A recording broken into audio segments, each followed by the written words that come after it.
बोलिए सद्गुरु देव की जय। आइए हम सद्गुरु श्री सुशीला साहब जी की जन्म और बचपन की उसकी कुछ बातें याद करें। धमतरी से 4 किलोमीटर की दूरी पर गुंडरदेही मार्ग पर एक मुजगहन गांव है।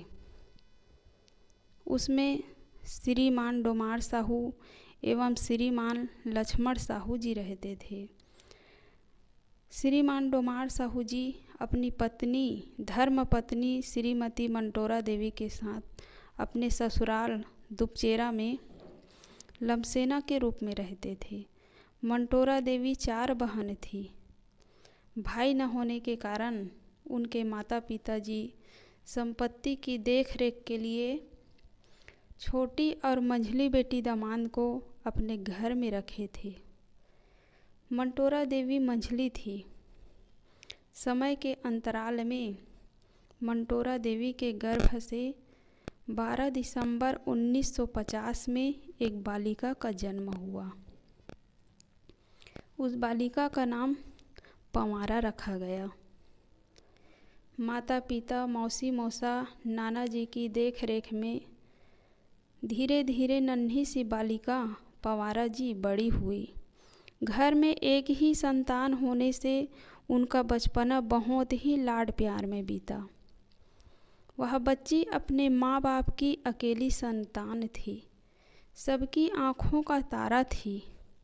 कोई उन्हें अपनी आँखों से दूर नहीं देखना चाहते थे।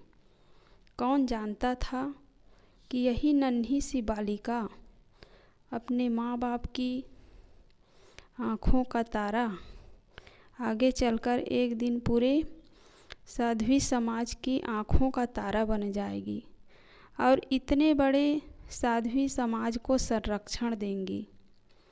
कुछ वर्ष बाद मंटोरा देवी के गर्भ से एक पुत्र का जन्म हुआ, पर थोड़े ही दिनों बाद उसकी मृत्यु हो गई।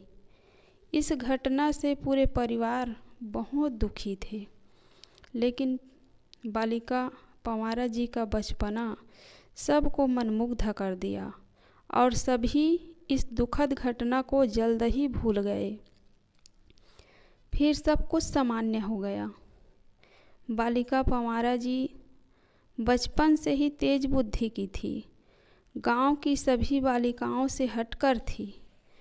वे बचपन से ही शांत, लड़ाई झगड़ा से दूर रहा करती थी।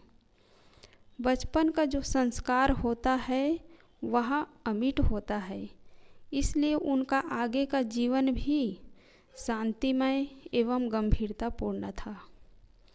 बालिका पंवारा जी के नाना श्री मेघनाथ साहू जी उनको अपने कंधे पर बैठाकर ही घुमाने के लिए ले जाया करते थे।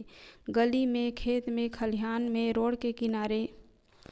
इस प्रकार आप अपने नाना श्री के कंधों पर बैठकर सदैव ऊपर और आगे की ओर बढ़ती रही, जिसको हम आज सद्गुरु श्री सुशीला साहब के नाम से जानते हैं।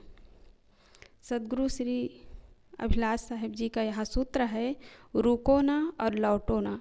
तो आप सदैव आगे की ओर बढ़ते रहे और पूरे साध्वी समाज को भी आगे बढ़ाए।